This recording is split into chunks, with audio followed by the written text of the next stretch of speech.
Now, it's iconic, but it was obsolete. This one here was built in 1941. It was owned by Canada, and it actually fought in the Pacific theater of the war. When the war ended, Canada said, hey, let's sell all of our P-40s. They don't need them anymore. So, adjusted for inflation to today's value, money value, if you went to Canada and you had $50, you could fly back in a P-40. That was the top price for them.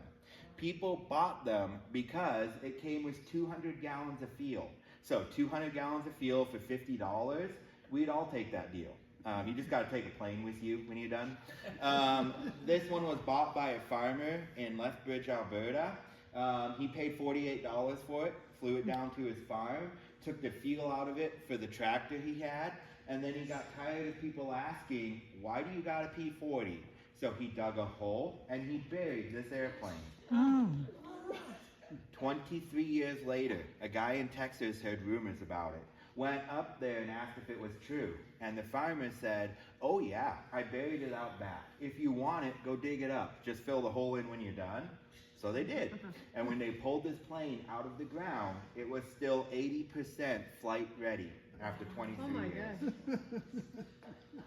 So question for you, Yes. did they always paint the same face or did they get different faces? They got different faces. Now, we painted this one as kind of a homage, I guess you could call it, to a squad known as the Flying Tigers. So China got attacked by Japan before we did, and China came to us and said, can you help us? And America was still isolationist. We do not want to get involved militarily.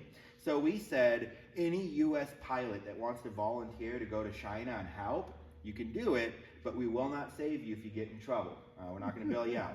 Well, 24 Americans volunteered to go to China, and China bought 24 P-40s. And the thing is, these are obsolete compared to a Japanese plane. It was basically a one-way mission, is how everyone else looked at it. Those pilots shot down 300 Japanese airplanes, losing 11 of these. They were legendary. And their emblem was the shark teeth. And that was because Japan, as an island nation, back then, very superstitious. Sharks meant death. It was an omen. So our Flying Tiger squad painted shark teeth on all of the planes to psych out the Japanese pilots. So you said 24 and they lost 11. They lost 11, yeah. But while shooting down 300 Japanese planes, when it was considered that the entire squad of 24 would be wiped out in its first mission. Yeah. What they did is they used the fact that this was obsolete to their advantage. They would fly as slow as they could. Japanese planes are much faster. By the time they would line up to shoot, they would have to pull up, the Japanese plane would, to not hit them.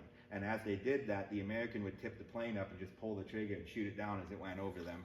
Ah, clever.